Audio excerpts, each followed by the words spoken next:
Although our history has been sanitized, come with me as we shine a black light in the home we call American history, showing the DNA that blacks have left on this country. It is June 16th, and welcome to another day in Blacklight history. I'm glad you're here. I'm your host, Big A. Let's get into it. Today we remember notable character actor Bill Cobb. Born in Cleveland, Ohio on this day in 1934, Cobb enlisted into the United States Air Force out of high school. He would serve for 8 years. Cobb worked at IBM and sold cars for a number of years before getting into acting. His first on-screen role was in the 1974 film The Taking of Pelham 123. Cobb would have over 200 acting credits throughout his career in TV and film. With roles in movies like Titan Club, New Jack City, The Bodyguard, Ghost of Mississippi, and Night at the Museum, no matter how small a role, Cobb would leave a mark. Cobb worked extensively in TV, appearing in shows like Jag, The West Wing, The Sopranos, and I'll Fly Away. In 2022, he would win a Daytime Emmy Award for his work on the children's show Dino Dana. Cobb would pass on June 25, 2024, of natural causes at the age of 90. Happy 83rd birthday to R&B legend Eddie Levert. Born in Bessemer, Alabama in 1942, Levert would be raised in Canton, Ohio. It is at Canton McKinley High School where he met Walter Lee Williams, William Powell, Bobby Massey, and Bill Iles. They would begin to sing together, and in 1958 the group The O'Jays were born. The O'Jays would have mild success throughout the 60s. They would eventually sign with Philadelphia International Records in 1972 and would release the album Backstabbers. Powered by the title track and their number one hit, Love Train, the group would begin topping the charts. After the release of the 1979 single Used to Be My Girl, the group's popularity faded. In the 1980s, Eddie Levert would team up with his sons Gerald and Sean and form the group Levert. They would make 7 albums together, 4 of them went platinum. In 1992, Eddie and Gerald would release the number one single Baby Hold On To Me. As a duo, they would win an NAACP Image Award. Gerald Levert would pass suddenly in 2006. Just 2 years later, Sean would pass as well. Since that time, Eddie, along with his fellow O'Jays, have been inducted into the Vocal Group Hall of Fame, the Rhythm and Blues Hall of Fame, and in 2005 were put into the Rock and Roll Hall of Fame. The BET Awards has given the group the Lifetime Achievement Award.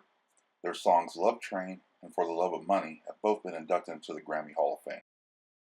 In 1940, Celos Harrison was convicted of killing a gas station attendant, Johnny Mayo. Harrison would appeal his conviction, and the Supreme Court of Florida overturned the conviction due to the police having beaten the confession out of Harrison. Harrison would return to Marianna, Florida, once he was released. The county indicted him again, and he was arrested. On this day in 1943, a group of 4 masked men took Harrison from the jail and drove to about 5 miles outside of Marianna.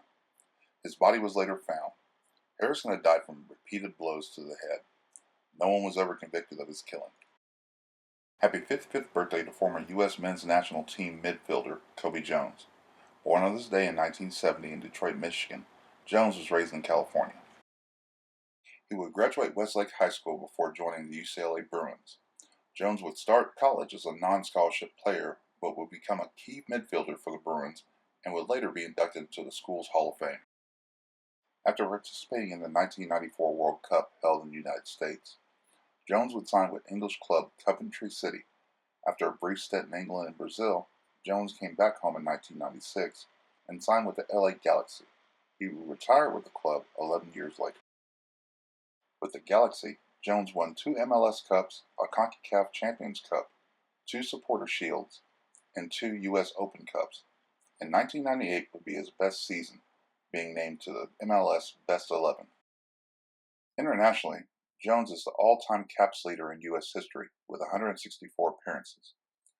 With Team USA, Jones has appeared in the Barcelona Olympics, 3 World Cups, and won the 2002 Gold Cup.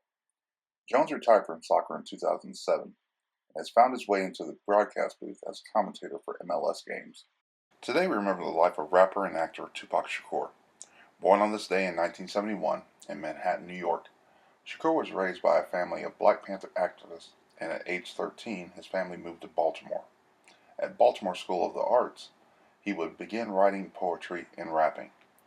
He would also begin a lifelong friendship with future actress Jada Pinkett Smith. At 17, his family would move again, this time to the Bay Area of California. Shakur would sign with the manager of the rap group Digital Underground and would become the group's roadie and backup dancer. In 1991, Tupac would release Tupacalypse Now, the first of a string of hit records. His conscious and political rap lyrics would bring him to the forefront of West Coast hip hop. His next two albums would become certified platinum records. In 1996, he would release All Eyes on Me. Powered by the hit single California Love, a collaboration with Dr. Dre, the album would reach diamond certification. Not only a talented rapper, but Shakur was also an actor, and in 1992 he made his starring role debut in the movie Juice. Over the next 4 years he would star in Poetic Justice, Above the Rim, Bullet, and Gridlock. As a member of Death Row Records, Tupac became entrenched in an East Coast-West Coast battle with Bad Boy Records. Tensions were at a full-blown boil on September 13, 1996. Shakur and his entourage were leaving the MGM Grand in Las Vegas. At a stoplight on Vegas Boulevard, a white Cadillac pulled up and opened fire. Shakur was shot 4 times and would later pass away at the hospital. No one was ever charged in the murder of Tupac Shakur. He was only 26 years old. Happy 26th birthday to Minnesota Vikings wide receiver Justin Jefferson. Born in St. Rose, Louisiana, Jefferson was a standout athlete at Destrian High School in Louisiana. He would choose to play his college football for the home state LSU Tigers. In 2019, Jefferson would be named second-team All-SEC, and the Tigers would win the national championship. Jefferson would be taken with the 22nd overall pick by the Vikings. In his still young 5-year career, he has an eye-popping 495 receptions for 7,492 yards and 42 touchdowns. Jefferson has made his touchdown celebration the Gritty a national phenomenon. Jefferson has been a 4-time All-Pro and Pro Bowl selection. In 2022, he would lead the league in receptions and receiving yards on his way to being named the NFL Offensive Player of the Year. Today, remember the life of Hall of Fame right fielder Tony Gwynn. Born on May 9th in 1960 in Los Angeles, California, Gwynn would be a 2-sport athlete at Long Beach Polytechnic High School. He was a starting point guard his junior year when they won the 4A basketball championship. For college, Gwynn stayed home and played for San Diego State University. He was also a 2-sport athlete for the Aztecs. Gwynn was a 2-time All-Conference in both basketball and baseball. In his final 2 years at SDSU, he was a baseball All-American. Gwynn was selected in the 3rd round of the 1981 MLB draft taken by the San Diego Padres. He would spend his entire 19-season Major League career with the team. Gwynn was a 15-time All-Star with a career .338 batting average and had 3,142 hits. An 8-time National League batting champion, Gwynn won 7 Silver Slugger Awards along with 5 Gold Glove Awards. In 1999, he was a recipient of the Roberto Clemente Award. Tony Gwynn is honored in the Padres Hall of Fame, and his number 19 jersey has been retired. In 2007, Gwynn became the first ballot Baseball Hall of Fame inductee. After his retirement, he returned back to San Diego State and became their head coach. He would coach the Aztecs for 12 seasons, winning 3 WAC championships. Sadly, he passed on this day in 2014 from complications of cancer treatments. Tony Gwynn was 54 years old. Today we remember Hall of Fame lineman Bob Brown. Born December 8, 1941 in Cleveland, Ohio, he was raised in Cleveland and graduated from East Tech High. Brown would play his college football at the University of Nebraska. At Nebraska, Brown would play guard and was a 2-time first-team All-Big 8 selection. Brown's senior year, he was a unanimous All-American, making him the first black All-American in school history. Brown was the 2nd overall pick in the 1964 NFL Draft by the Philadelphia Eagles. In his 10-season career, Brown would play for the Eagles, the LA Rams, and the Oakland Raiders.